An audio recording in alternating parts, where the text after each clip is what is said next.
Pessoal, hoje vamos falar do capítulo 6, meios físicos de transmissão, outras tecnologias. Então a gente vai falar um pouco sobre o tipo de comunicação via rádio, né, sobre micro-ondas, via satélite, as redes wireless, as topologias de rede, né, os modos de rede, a comunicação via infravermelho, comunicação via Bluetooth, sobre o tipo de comunicação PLC, comunicação via USB, tá? A gente vai conhecer o que significa o IMAX e falar um pouco sobre cabeamento estruturado. Então, o objetivo da aula de hoje, né, é definir e conceituar e conhecer outras tecnologias de comunicação para redes de computadores.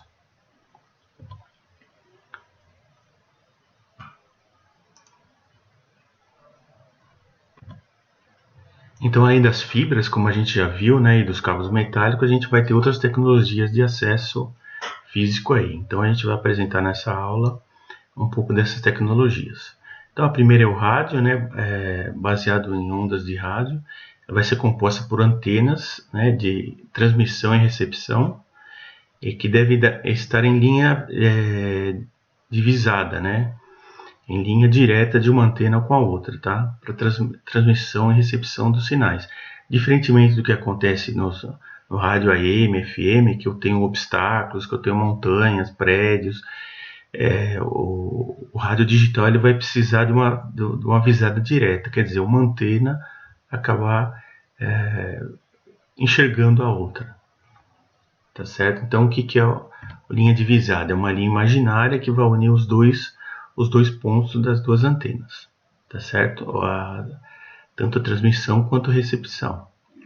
Normalmente, na instalação dessas antenas aí de visada direta, né, até os técnicos sobem nas antenas e através com binóculo, tá, eles tentam fazer o direcionamento aí de uma antena para outra, tá certo? Também através de equipamentos eles medem a qualidade do sinal para ver se fazer um alinhamento mais fino dessas antenas aí, tá certo? Um outro tipo que a gente tem também é a comunicação via micro-ondas, tá certo? É basicamente igual a do rádio, só que uma frequência um pouco maior, tá certo? E também eu vou ter visada direta, tá? Entre uma antena e outra. Como eu disse para vocês, né, o sistema de micro-ondas ele só vai operar com uma frequência mais elevada que a do rádio. Então, se a gente vê na figura aqui, a gente vê um rádio, né? Parece uma panela aqui. Eu tenho uma antena do outro lado, na mesma direção, tá?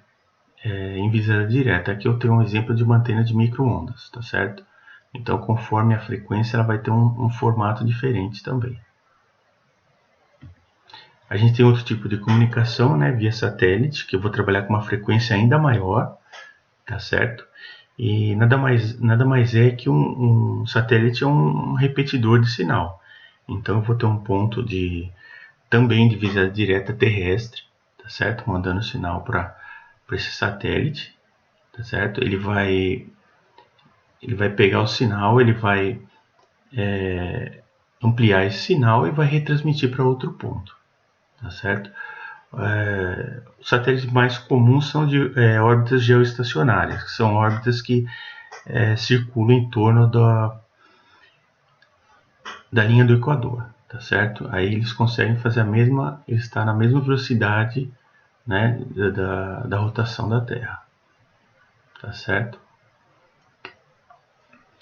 O satélite vai ter um transponder, que nada mais é que um receptor e um transmissor de sinal, tá certo? Então ele vai receber esse sinal, como eu falei para vocês, vai amplificar e vai retransmitir num ângulo ligeiramente diferente do que ele recebeu, tá certo? Pelo fato dos satélites serem caros, né? Então eles têm vários transponders aí, tá? E é um dos meios de comunicação mais caros que tem. O aluguel dos canais aí de comunicação de um satélite são um dos mais caros aí. tá ok?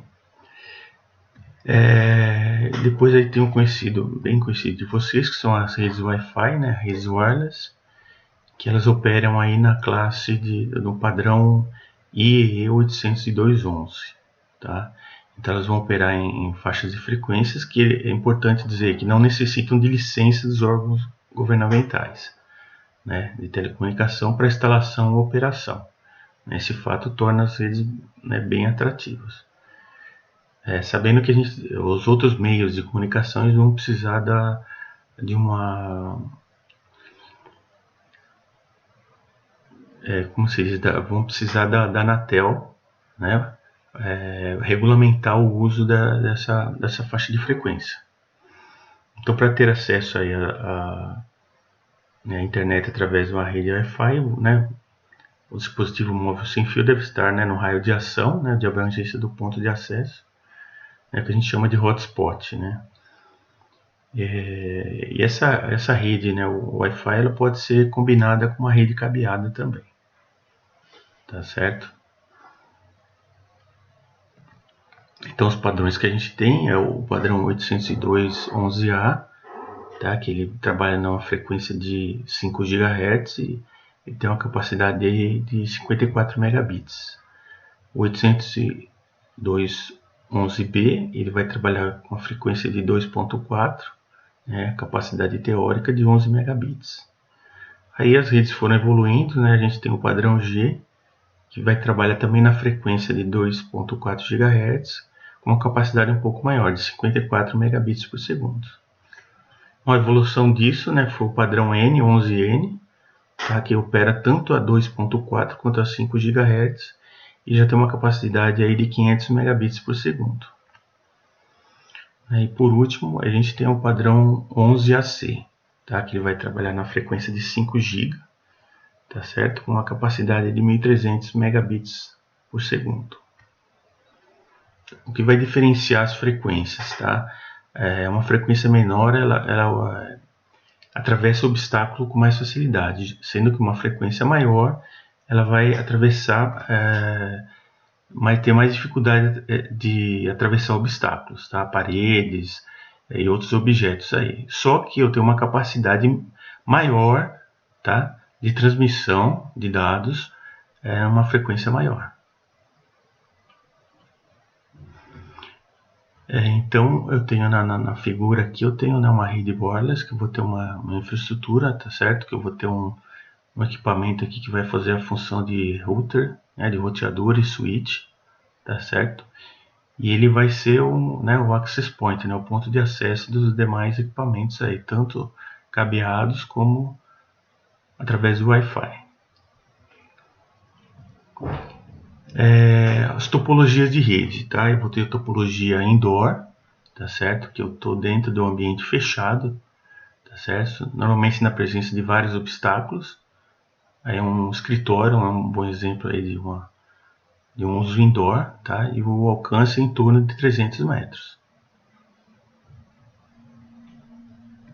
Eu vou também ter o modo outdoor, tá? Que eu posso ter quando o sinal vai ser transmitido em ambiente aberto, tá certo? Eu posso ter interligação entre prédios, dentro de um condomínio, tá? Então tem alguns quilômetros de distância aí. Tem alguns provedores que têm o acesso via rádio outdoor, né, de internet, tá? Um exemplo disso. Tem a classificação também das redes wireless quanto ao tipo de conexão, tá? Eu vou ter a rede ad hoc, que é uma rede que na realidade ele não necessita de uma infraestrutura. Então, o próprio dispositivo vai se comunicar diretamente com outro dispositivo, tá? Posso ter alguns dispositivos, tá, se comunicando diretamente. O ponto positivo que ele não precisa da infraestrutura, ponto negativo que ele é limitado à quantidade de comunicação, tá certo? Eu tenho a rede infraestruturada, tá certo? Que eu vou precisar desse access point, tá certo? Eu vou ter um controle melhor no fluxo das informações, tá? Então vou ter a necessidade desse ponto de acesso, tá certo? E não vai permitir a comunicação diretamente entre dois pontos. tá certo? Então toda a comunicação é feita pelo Access Point, então ele centraliza todo o tráfego, tá certo? Então ele tem que ser bem dimensionado para ele não gerar um sobretráfego aqui, tá certo? Um congestionamento, tá certo? Mas eu vou ter uma segurança maior, tá certo? De rede, eu vou ter uma quantidade maior de pontos de acesso. Essas são as vantagens aí. Eu tenho um tipo de comunicação através de infravermelho, tá certo? Que eu posso, na realidade, é uma comunicação bem simples. O exemplo disso são os controles remotos. Então eu posso montar na realidade, uma comunicação em infravermelho com um simples LED infravermelho. Eu posso montar essa comunicação. Eu tenho alguns dispositivos aí, por exemplo, alguns PCs, calculadoras e alguns celulares que tinham essa comunicação, tá certo? Ele é limitada com relação à distância, mas é uma outra maneira de fazer comunicação, tá? Eu tenho Bluetooth, né? Que uma facilidade eu tenho uma grande facilidade de comunicação e habilitação, tá certo? É uma maneira bem simples de se comunicar, só que ela tem uma limitação, né? Apesar dela trabalhar com uma alta frequência, ela tem uma baixa velocidade de conexão, tá certo? E tem um alcance também, devido ao próprio transmissor dos dispositivos móveis, tá? Um alcance aí no máximo de 10 metros. Tá? E tem uma limitação de até 8 acessos simultâneos. Então é uma comunicação fácil, só que ela tem as suas limitações. Eu tenho um tipo de comunicação que é usada assim, no Brasil a gente não tem ela implementada, mas assim, de modo experimental, tem várias universidades que desenvolveram esse tipo de comunicação, tá certo? E por uma questão de legislação, uma questão de viabilidade, de já ter uma outra infraestrutura de rede, que ela não é utilizada, mas ela é uma rede que na realidade poderia ser bem fácil a montagem dessa infraestrutura, porque ele usa na realidade a rede elétrica, né, como meio de comunicação. Então PLC significa Power Line Communications, tá certo? Ele vai permitir a comunicação através de internet, vídeo, qualquer comunicação digital ou analógica através da rede elétrica, tá certo? Então a gente vai ter os dois modos aí, o modo indoor, né, que a gente já viu, né, que a gente vai usar uma rede elétrica de um apartamento, de um prédio, e o modo outdoor, que a gente vai usar a transmissão de uma rede pública de energia elétrica, tá certo? Então ela trabalha na frequência de 1 a 30 MHz, né? E como a frequência da energia elétrica é de 50 a 60 Hz, então os dois modos aí podem conviver harmoniosamente. A alta frequência transmite dados e a baixa frequência energia, tá certo? E a comunicação também, a velocidade é simétrica, tanto o upload quanto o download, eles podem ter a mesma velocidade. Aí o sinal, na realidade, assim, né, eu também vou ter uma rede, né, similar aí a uma rede de dados, tá? Que eu vou usar a linha elétrica, né, o chamado de BLP, né, Broadband Over Power Lines, né, que são os dispositivos que vão ser interconectados à minha rede elétrica, tá certo? Então eu vou ter um injetor de sinal, tá certo? Esse injetor vai mandar o sinal através da rede, eu vou ter repetidores, tá? Para reproduzir esse sinal até chegar ao destino, tá? No destino eu vou ter um extrator desse BLP e esse modem BLP, tá certo? Então com isso eu formo uma rede de dados em cima de uma rede elétrica, tá certo? Essa rede, como eu mostrei na outra figura, também eu posso ter uma distribuição de sinal, tá? Eu tenho, como eu falei para vocês, esse injetor de sinal. através da rede elétrica. Nos transformadores eu vou ter um bypass, tá? Eu não vou passar por dentro dos transformadores, tá? Então eu tenho um bypass, então o sinal passa fora dos transformadores, tá? E é transmitido aqui nas linhas elétricas até chegar no destino final, tá? Eu vou ter esse extrator e um modem BLP para fazer a comunicação.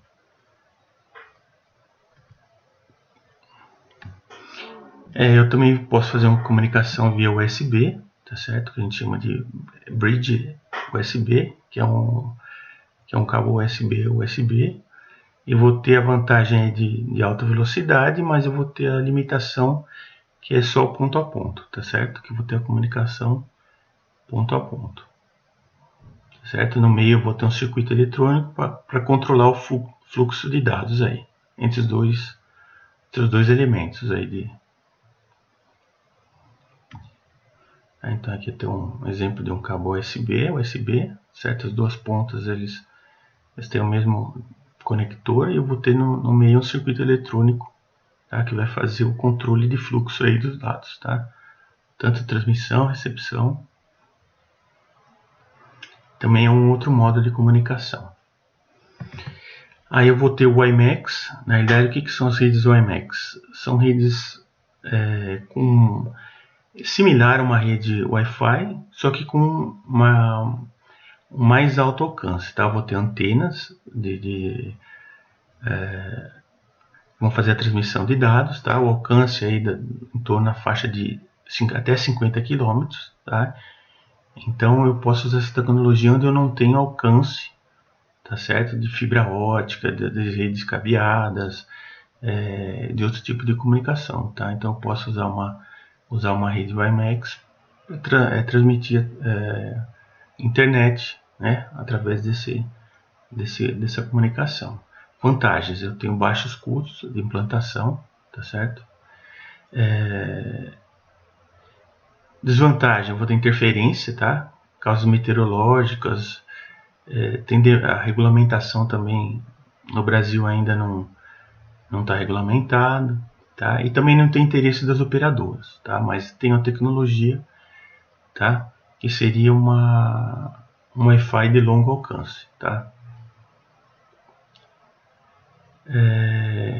O Wi-Fi poderia acabar com as áreas que hoje não têm acesso à internet, né, de banda larga, porque as empresas de telefonia, né, de TV ainda não chegaram com os fios, né, ou a infraestrutura necessária nesses locais aí, tá certo?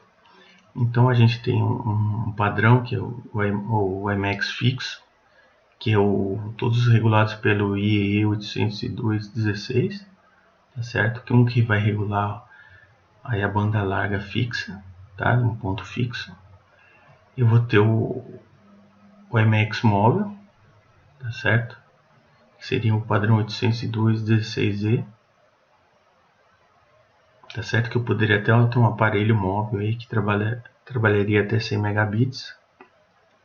Então, qual que é a infraestrutura, tá? Eu vou ter uma torre, tá? Semelhante a uma torre de telefonia celular, tá certo? Só que com uma área de cobertura bem grande, tá? Aproximadamente 8.000 quilômetros. Então, eu teria com uma torre só um alcance bem grande, tá?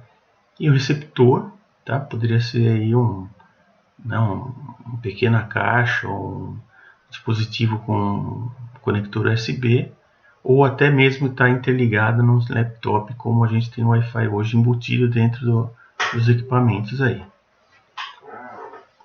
Tá ok?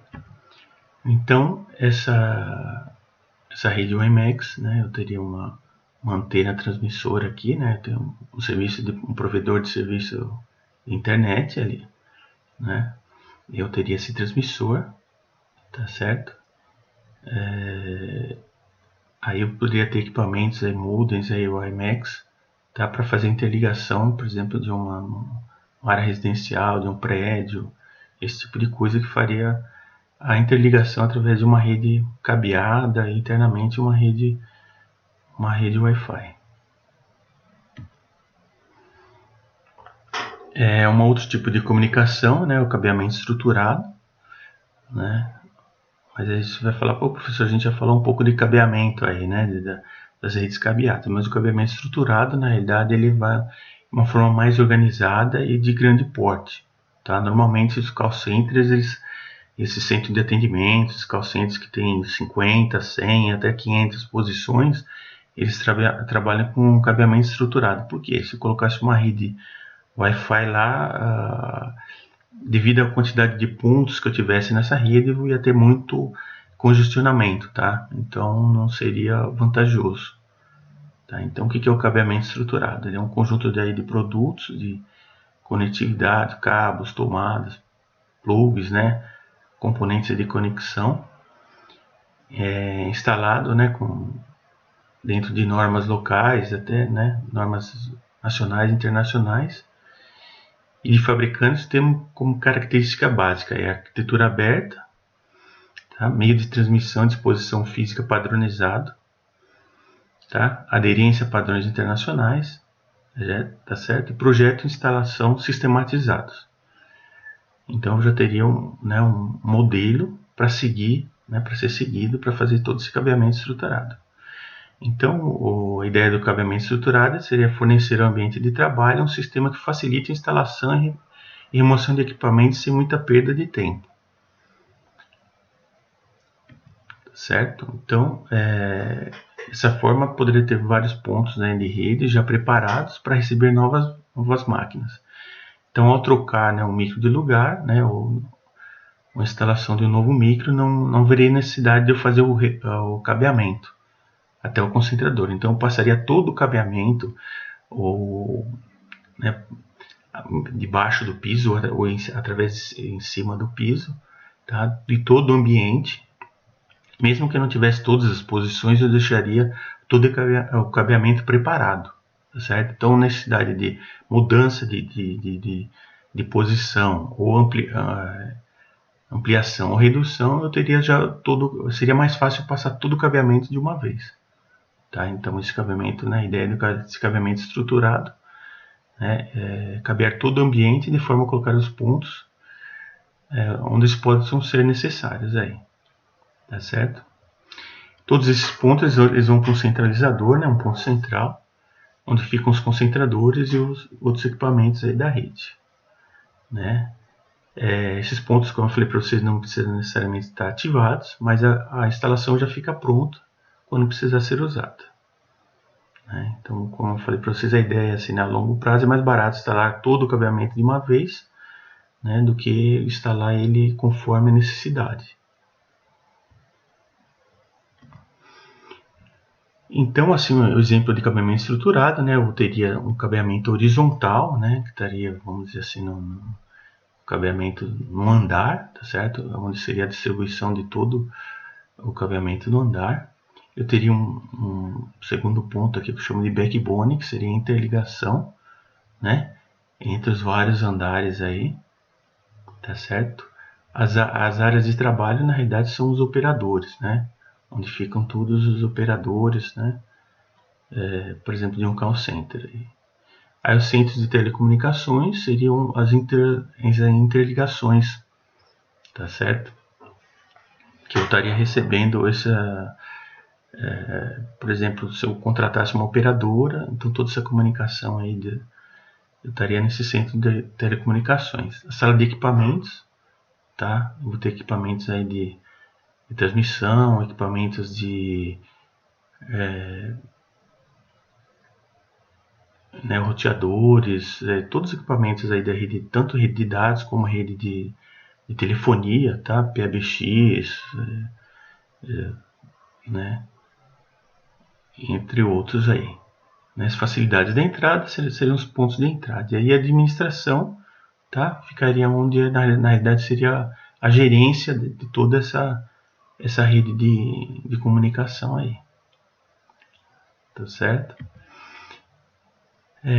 A norma, né, ANSI e TIA 586 dividiu aí, né, o cabeamento estruturado em 6 subsistemas, tá certo? Para melhor entendimento, vamos ver os tipos, né? Como falei para vocês, o cabeamento horizontal, né, compreendendo as conexões da sala de comunicações até a área de trabalho. O backbone, né, seria a distribuição, tá? Seria a interligação entre essas salas de telecomunicações aí, tá certo? As áreas de trabalho, né, que seriam os operadores aí, os telefones, PCs, tá? Os cabos de ligação aí. A sala de telecomunicações, tá certo? Que é a acomodação dos equipamentos, né, como eu falei para vocês, aí, onde vai ser feita a terminação e a manobra dos cabos, tá certo? É o ponto entre conexão entre o backbone e o cabeamento horizontal, tá certo? Então, onde são alojados aí os equipamentos de rede, aí, tanto de rede quanto de telecomunicações. Aí os salas dos equipamentos, né, a gente teria outros equipamentos adicionais, como eu falei para vocês, PBX, switches, servidores, hubs, tá certo? Os patch panels, né, que seriam os painéis de interconexão, né, interligação ótica, né, dos equipamentos. A gente teria a entrada, né, do edifício também, né, onde tem recebe toda a infraestrutura do prédio, tá certo? Esse cabeamento estruturado, né, ele tem os níveis hierárquicos, né, como eu falei para vocês, só uma repetição, né, da sala de equipamento, né, o segundo nível, né, os armários de telecomunicações, né, onde é feito os pontos de distribuição, né, normalmente é usado um rack, contendo todos os equipamentos, e também instalado em uma sala, né, um armário, né, em um armário com acesso restrito. Ele é um ponto intermediário, né, entre as tomadas da parede, né, e os pontos de conexão do armário. Depois do armário, né, a gente tem o terceiro nível hierárquico, né, seria a rede secundária, né, chamada também, né, que a gente já viu, né, de cabeamento horizontal, que vai ser composto pelos cabos que vão interligar os armários, as tomadas onde são conectados os PCs, então os pontos dos operadores aí. Esses cabeamentos são permanentes, tá? O sistema de cabeamento horizontal prevê o uso de 3 segmentos. Então eu vou ter o que? O patch cord, né, ligando o concentrador ao patch panel, né? O cabo de rede secundária ligando o patch panel à área de trabalho. E eu vou ter o cabeamento aí, o cabo da mesa, né, até o PC. Tá certo? Então essa ligação não é diretamente, né? Ela tem essas três fases aí, 3 interligações. Então, né, as salas e outros, né, ambientes como as tomadas, né, onde ficam os micros, são chamados, né, da work area, área de trabalho, né, que corresponde às áreas úteis, né, onde os operadores trabalham. Então, resumindo, né, assim, para saber mais detalhes sobre toda essa parte de cabeamento estruturado, né, para edifícios comerciais, a gente tem a norma NBR 14565 de 2012, tá certo? Onde ela detalha mais aqui. A realidade é a gente dar uma visão, a gente vai dar só uma visão para vocês, um overview, né, sobre a parte de cabeamento estruturado. Quem for trabalhar né, com call center, com PBX, né, com esse tipo de interligação de equipamentos, vai ver isso daí com muito mais detalhes. A gente falou um pouco aí da parte né, das frequências, tá? Então aqui a gente tem um espectro de frequência, onde a gente tem aí desde os raios cósmicos, raios de altíssima frequência, né, raios gamas, raios X, né, ultravioleta. Aqui a gente tem dentro do espectro visível, né, a gente tem infravermelho, tá certo? Aí aqui entra as frequências de comunicação, micro-ondas, tá certo? O UHF, que eu tenho a TV digital, aqui o VHF, né? que é a antiga TV analógica aqui, e as comunicações via rádio, né? Ondas curtas, ondas médias e ondas longas aí. E tem uma faixa de frequência que é a frequência extremamente baixa.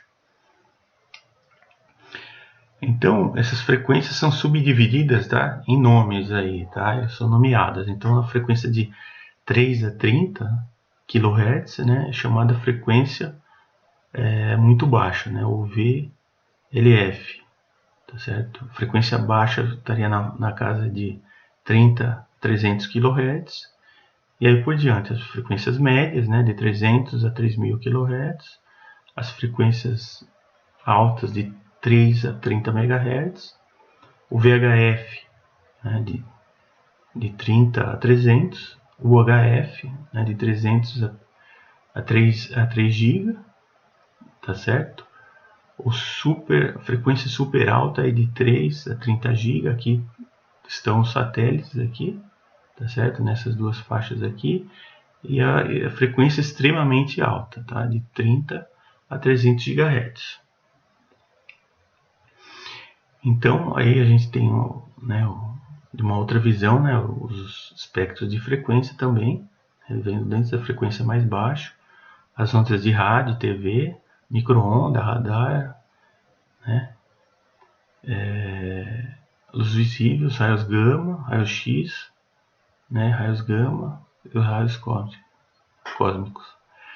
Então, pessoal, como a gente viu lá, o Wi-Fi ele tem uma denominação, né, eu preciso de não preciso, né, de uma atribuição de frequências, então eu tenho uma frequência fixa, eu não preciso de né, de um órgão para regulamentar, mas outras frequências elas precisam da Anatel. Então a Anatel ela licencia, né, tá certo, o uso de várias frequências. Então é ela que atribui e regulamenta todo esse uso dessas frequências aí, tá? Então toda a frequência de TV, telefonia celular, micro-ondas, rádio AM, FM, navegação marítima, aeronáutica, tá?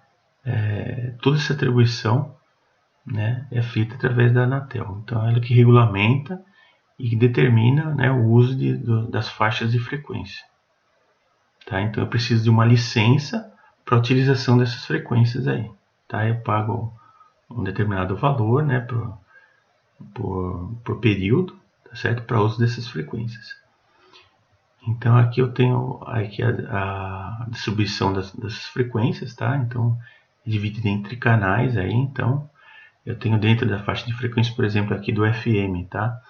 Eu tenho de 87.4 a 108 MHz, tá? A parte de FM e radiocomunicação. Eu tenho os antigos canais aqui analógicos, né? No VHF, tá certo? Eu tenho os determinados serviços aí.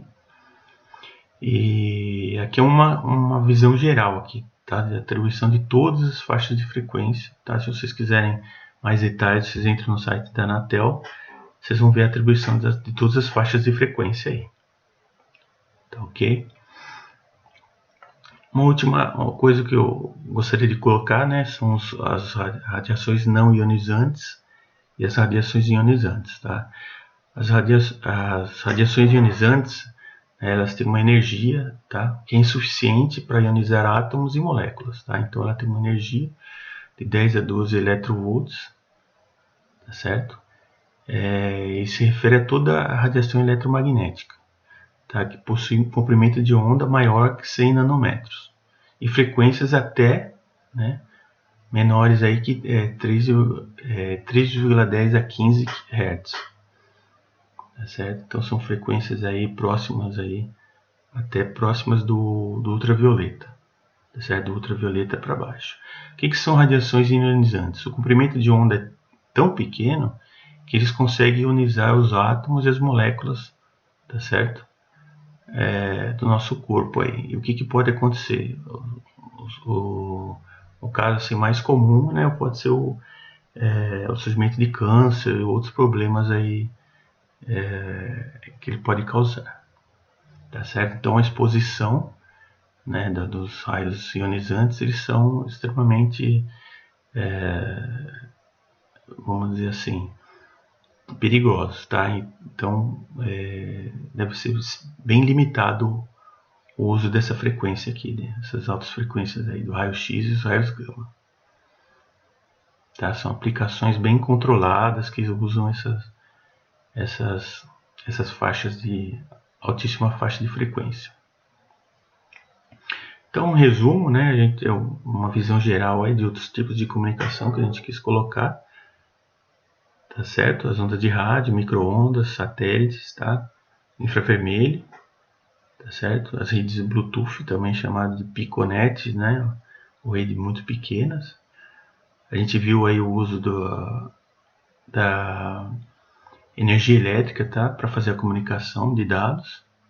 A gente viu a comunicação ponto a ponto através do USB. A gente viu as redes também, as frequências e as velocidades do padrão Wi-Fi, tá?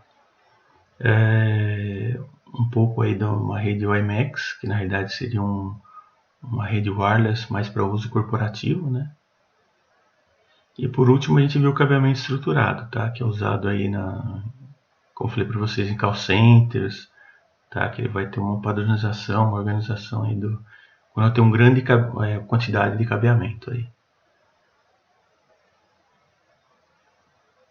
Tá ok, pessoal?